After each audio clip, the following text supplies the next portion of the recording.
Hello everyone and welcome to the Enlightened Society channel. In this video I am speaking with Mr. Luke Cherep, who is an independent associate for Legal Shield as well as a professional MMA fighter. And what Legal Shield is, for those of you that don't know, just to put it into perspective, is like Uber Law or Uber Legal. And what they do essentially is bring legal services to you, just like how Uber brings the services of a driver to you. And in this video, we discuss what Legal Shield is, and we also discuss his professional MMA fighting career. And we also even make an observation of how fighting relates to life in general. So if you like this content and you want to see more, subscribe to the channel, and thank you for watching. Hello everyone and welcome to the Enlightened Society channel. And today on Enlightened Conversations, our guest is Mr. Luke Cherep. Mr. Cherep, thank you for joining us today. Thanks. And Mr. Cherep is a Legal Shield representative and also a mixed martial artist. And I just want to start off by asking you, what is Legal Shield? What is Legal Shield? That's a great question. So I was introduced to the company a little over 5 years ago. The company's been around for over 45 years.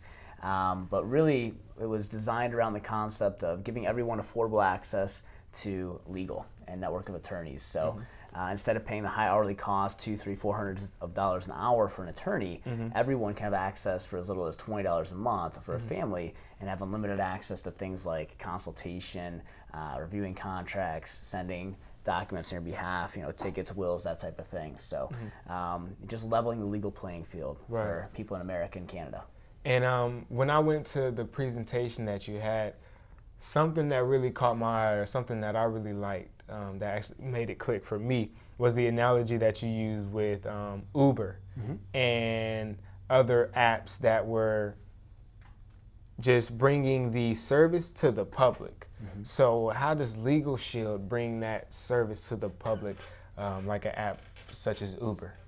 Sure. So, Uber, Lyft, those ride-sharing apps are totally revolutionizing the taxi industry, making a ride-sharing economy. So, you think of the taxi industry as, expensive, unreliable, time-consuming, and, you have an app now right on the phone where you can tap it, have a ride there within a matter of minutes, and pay about half the cost, and making it simpler, easier, more affordable for everyone. And you could look at many different examples, whether it's Netflix and the movie rental industry, or, Instagram with pictures and things like that. But, legal industry has been around for a long time, many years. And so we believe that it needed an overhaul and a total change. So we launched our app just last year, a few months ago.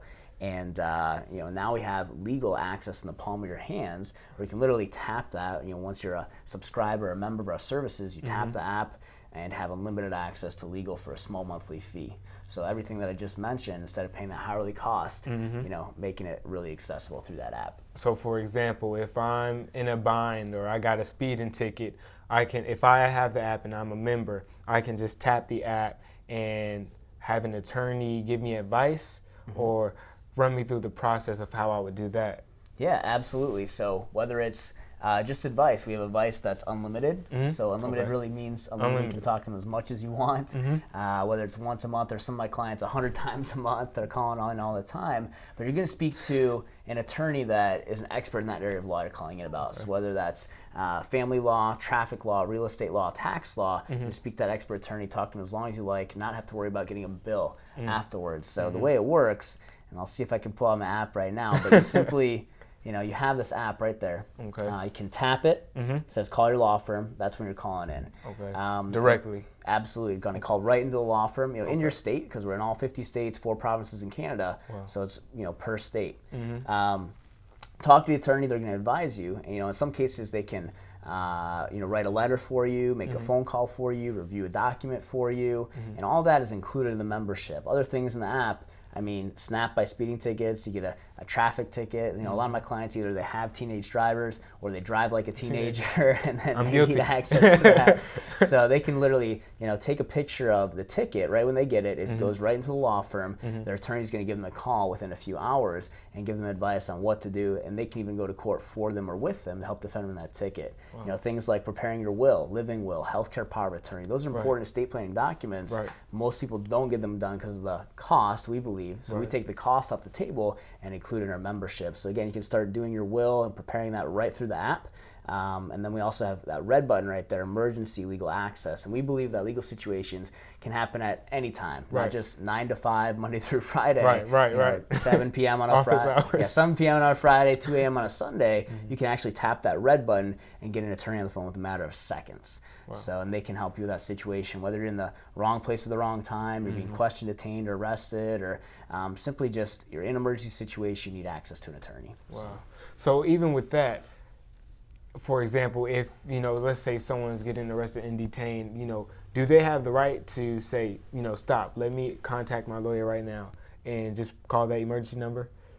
Absolutely. So it's called your Miranda rights, right? Which you've probably heard of. If you watch enough Law and Order, you've probably seen that a few times, right? There you go. So you have the right to remain silent. You have the right to an attorney. But that's the thing. Most people, they want to call the spouse or they want to call mom and dad, but they don't have the right to do that. But you always have the right to call your attorney. Wow. So we give you that access right to their phone. And, you have a smartphone within 3 feet of you. Yeah, most people do. And they're always going to have that access right there in that app. Wow. So let's say, give me an example of when you used Legal Shield and when it worked for you. So I've had my membership a little over 5 years now, and I've had the chance to use it over 50 times, almost a dozen times a year. And I've used it many different situations. So I'll share a couple with you. Just recently, I did get a traffic ticket. Driving down the road. It was like 1 a.m. on a Tuesday, coming back from a meeting, and got pulled over, got a speeding ticket, and was able to take a picture right through the app, send it into the law firm. My attorney called me 9 a.m. the next day and gave me advice on what to do, what not to do, and actually had an attorney go to court on my behalf. I was in court today, actually, for that ticket, but my attorney was there representing me, got me on corpus revision, and then got everything taken care of. So I didn't keep any points on my license and helped defend me there. I've used it for things like reviewing a contract where they reviewed a lease or reviewed an agreement for me. In fact, one of my fights a few months ago, back in March, was in Indiana. The promoter sent me just a 2-page agreement. Like, how many people take a look at 2 pages and just sign it, right? But it was said, where I'm fighting, who I'm fighting, what time, how much I was getting paid. And you know what? If I have anything sent like that to me, I'm sending it to Legal Shield first. I'm having my attorney take a look at it. So they took a look at it, and it wasn't just an Illinois law firm. It was an Indiana attorney that looked at that, because Indiana document, right? Wow. So they read it through line item by line item. I totally understood it. And at the end, she was like, there's nothing in here about travel expenses, getting to another state, hotel stay, that type of thing. I think we can negotiate some additional money out of this. So we contacted the promoter and was able to negotiate an additional $200 out of that contract. So I'm not looking for the things that aren't in my contracts like most people, but my attorney knew what to look for. So those are 2 examples. I'll give you one more example. I had on my credit report, I was looking at my credit score, and it was a little low, and I was looking at all the things that were affecting it, and there was actually a medical bill on there that was showing as delinquent, like I never paid it. And so that's an issue, right? Right, of course. I called the company and found out it was for a medical bill that I had actually paid off years ago. But it was still showing on my report, so it was showing wrong. And so, I tried to get them to remove it. They weren't going to remove it. Or they said, give us 90 days, we'll look into it. But to me, I wanted to get done like yesterday. Right, yesterday. Not now, yesterday. Because I was trying to buy make some purchases. My credit score, I wanted it to be higher. Yes, sir. So I contacted my attorney, said, what are my rights? And I actually talked to a consumer affairs attorney, credit law attorney. They were an expert in that area of law. And they said, they have the right to report that for up to 7 years, but they do have to report it correctly. So why don't we fire a letter off on your behalf? And they didn't just fire off one letter to that company. They fired it off to Experian, TransUnion, Equifax. So they covered a lot of bases for me. And I got letters back from all of them, and they said, give us a few days to look into this. And it didn't even take a few days. It took 2 days, and that was completely off my credit score. It went up in a matter of days, and I was able to completely fix that situation. So I didn't have to pay anything out of pocket to get that consultation. Didn't have anything to pay to write those letters. But that's what we do for people. So how did you come about knowing of Legal Shield? Because I didn't know of Legal Shield until I met you. So how did you come across Legal Shield? Absolutely. So I was introduced to it from a friend. Okay. They told me about it. I said, that's kind of interesting. They shared a couple of stories, just like I did, about how they had used it. And I said, you know what, I want to look into that. So they gave me some information. I came out to an open house event that the company was having, and I got excited about it. I got the service right away because it was something I knew I could use. Actually, when I first looked at it, I was kind of like, attorneys, I don't know if I would ever use something like that, but that was before I knew anything about it. Then once I saw the information for what it was, I was like, okay, I could see myself using that. Wow. And so yeah, just kind of word of mouth marketing. Word of mouth. And you're actually a representative for Legal Shield now. So how has working for Legal Shield been? Like, what are the experiences that you've went into?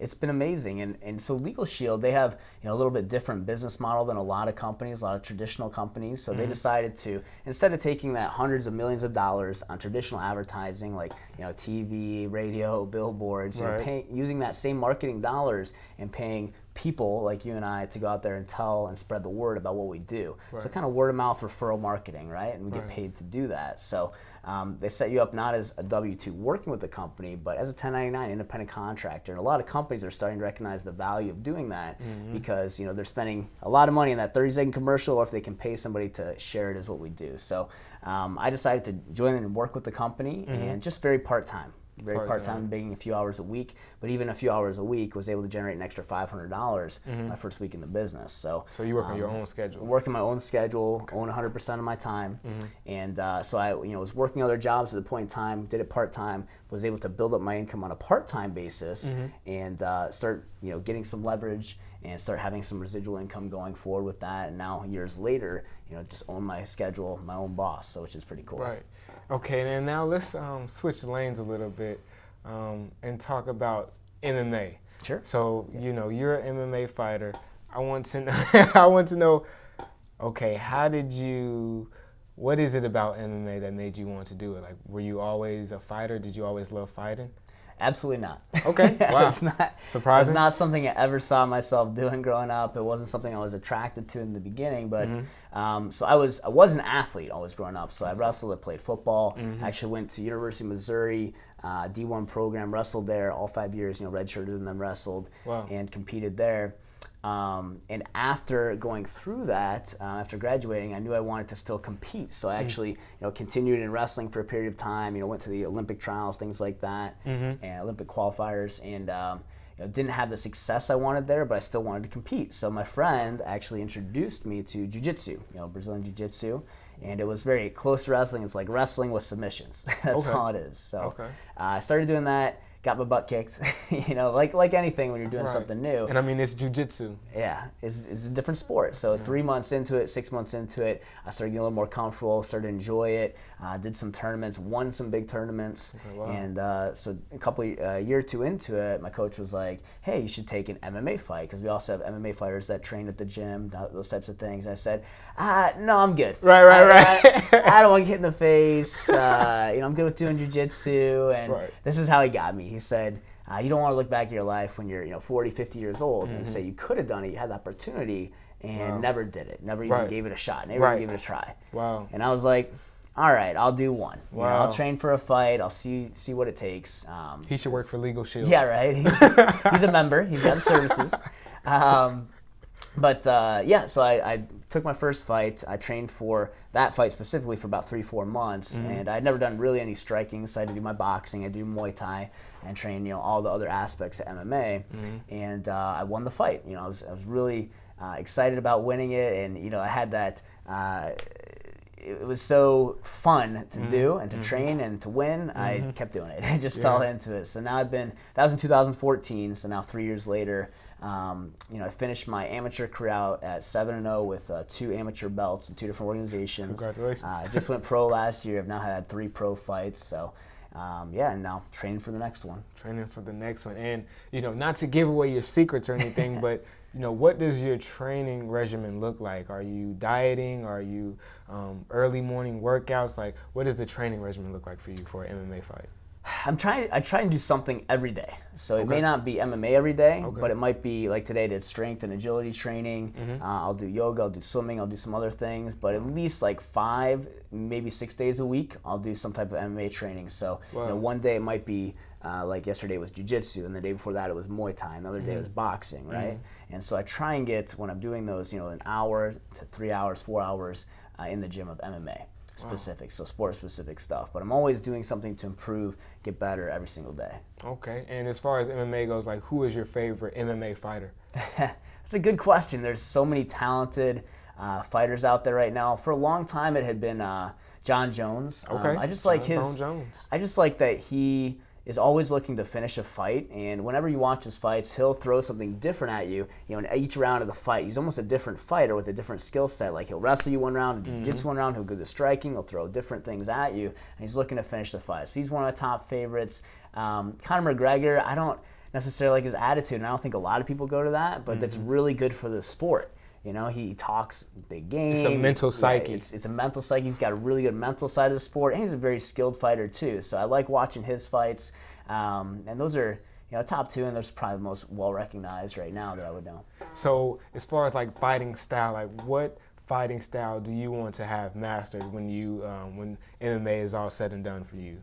I really want to improve on my striking game right now. I've been working one-on-one with a boxing coach. I've been working one-on-one with a Muay Thai coach. They have different skill sets. And what I like about the coaches I work with, they don't necessarily try and get me to do their thing. They look at what I'm skilled at, which is wrestling, jiu-jitsu, some ground game, and seeing how they can incorporate those aspects or those arts into what I already do. Wow. And so really... And that's what I love about even wrestling growing up and now MMA is that you can kind of tailor it to make it your own style. You take elements from other top people in that game and you make it your own. Yeah. So you're not like any other one fighter, one person. Right. You are your own style. Mixed martial arts. Absolutely, mixed martial arts. So I love it. So I was going to ask you if you could tie in anything that you've learned from MMA or any experiences. If you could tie in anything from MMA to Legal Shield, what would you tie in? That's a great question. I would say one of the biggest life lessons I've learned from sports athletics is just being solution oriented. So everybody wants to win, obviously, and you have to find a way to win. It's that not giving up, it's that not quitting. Even if you're down and out, you have to find a way to still come back and win. So it's finding a way, if there's an obstacle, finding a way over it, around it, under it, through it, whatever you got to do to make that happen. So if you carry that into business, people, they'll start a business or start an opportunity, whatever they want to do, and they come into an obstacle, and then all of a sudden they're like, I don't know if this is for me, I'm out of it, and they let themselves out real quick. Whatever sport you want to look at, whether it's MMA or even hockey or basketball, right? If you're down by 20 points in the fourth quarter, does their team just walk off the court? No, they finish out the game. They got to find a way to win, right? Or at least finish the game. So I just encourage people in business or whatever they're doing in life, they got to be more solution oriented, looking for a solution, looking for a way to get it done, looking for a way to win and keep moving forward. And I'll tell you what, nothing will stop a man or woman that will not quit. So. Wow, I like that. So with the presentations, were you always a open person and a social person and an extrovert, or are you more naturally an introvert and you had to kind of get used to giving presentations?